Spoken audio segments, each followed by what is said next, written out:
Bonjour et bienvenue sur la Renaissance des mathématiques.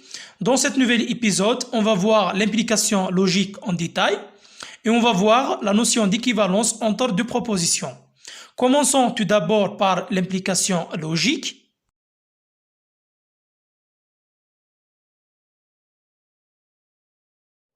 L'implication est le connecteur logique qui a tout couple PQ d'assertion, associe l'assertion lu P implique Q, fausse lorsque P est vrai et Q est fausse, vrai dans les autres cas. C'est-à-dire, si l'assertion P est vraie et l'assertion Q est fausse, alors l'assertion P implique Q est fausse. Sinon, l'assertion P implique Q est vraie dans les autres cas. Voici la table de vérité de l'assertion P implique Q. On remarque d'après cette table de vérité, l'assertion P implique Q est fausse seulement dans un cas, qui est lorsque P est vrai et Q est fausse. Sinon, l'assertion P implique Q est vraie quelle que soit la valeur de vérité de l'assertion P et de l'assertion Q. Exemple. Racine carrée de 3 supérieure strictement à 0 implique que 1 supérieur strictement à 0. Vrai, car l'assertion racine carrée de 3 supérieure strictement à 0, vrai, et l'assertion 1 supérieure strictement à 0, vrai. Donc le vrai implique le vrai, donne une implication logique vraie. Racine carrée de 3 inférieure strictement à 0 implique que 1 supérieur strictement à 0. Vrai, car l'assertion racine carrée de 3 inférieure strictement à 0 est faux, et l'assertion 1 supérieur strictement à 0 vrai.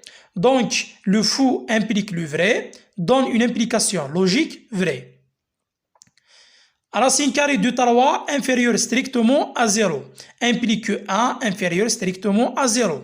Vrai, car l'assertion racine carrée de 3 inférieure strictement à 0 est fausse, et l'assertion 1 inférieure strictement à 0 est fausse aussi.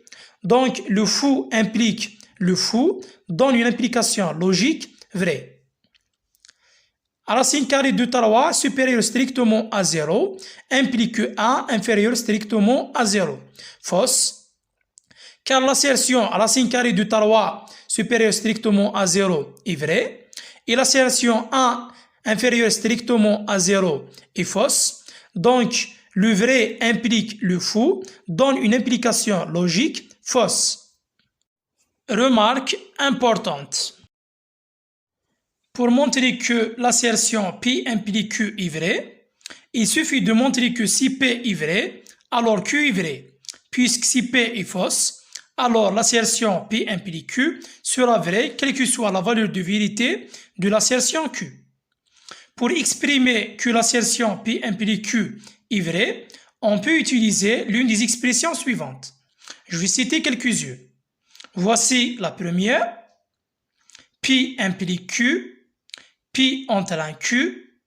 Si on a P, alors on a Q. Il y en a d'autres bien sûr. Par exemple, Q est une conséquence de P, etc. Assertion équivalente. Soit P et Q deux assertions, on dit que P est équivalente à Q, ou P et Q sont équivalentes, si P et Q ont la même valeur de vérité. C'est-à-dire si P et Q sont vrais en même temps, ou bien si P et Q sont fausses en même temps. Voici la table de vérité de l'assertion P équivalente à Q. On remarque d'après cette table de vérité que l'assertion P équivalente à Q est vraie si seulement C, P et Q sont vrais en même temps, ou bien fausses en même temps. Sinon, l'assertion P équivalente à Q est fausse. Exemple. 3 est strictement positive, elle est équivalente à 3 est un nombre strictement positif.